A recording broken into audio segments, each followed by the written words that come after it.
about it.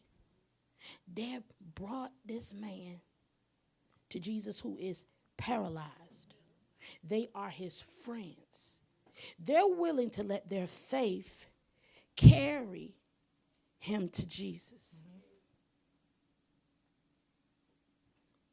When they weren't able to get in because of the crowd. Now let's look at this. The first thing they meet is opposition. Opposition. In this season, you can't be afraid of opposition. Amen. Well, I'm not going to be pushy. Why not? Their soul is at stake. I'm not going to bother them. The devil's bothering them.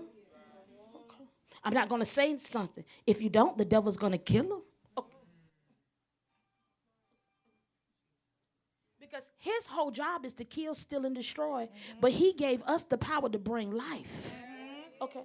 He gave us the power to bind and to loose. He gave us the power to cast out. So if Satan is doing his job, then it's important for us to do our job, because when we don't do our job, we lose soldiers.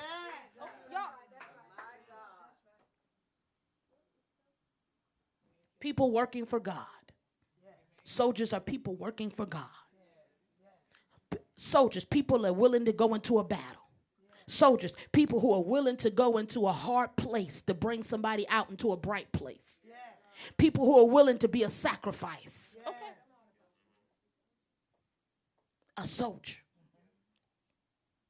They removed part of the roof and lowered. So when they could not get in because of the crowd, they began to use their faith to tear up something in the natural to get him to something spiritual. We don't want to tear up things in the natural, but we want things in the spiritual. Sometimes in order to get something in the spiritual, you got to deal with the natural things that are blocking the visibility, blocking the access, blocking the door, blocking the entrance. You got to be willing to tear some stuff up to get life to somebody. You got to have those conversations that going to tear stuff up. You got to confront stuff that's going to tear some stuff up. We don't want to tear things up. We want things to be intact. But sometimes in order for something to be healed and blessed, you got to break it up. You got to expose it. You got to beat it. You got to hammer it out. You got to shift it. You got to break it. The Bible says that they climbed up. You got to say, God, show me how to get up under this thing and destroy every work of it so we can get to a place of healing and restoration. I wish somebody would open up their mouth up in here and say, break it up, shut it up, bang it up. But we will no longer walk around living lies, watching people be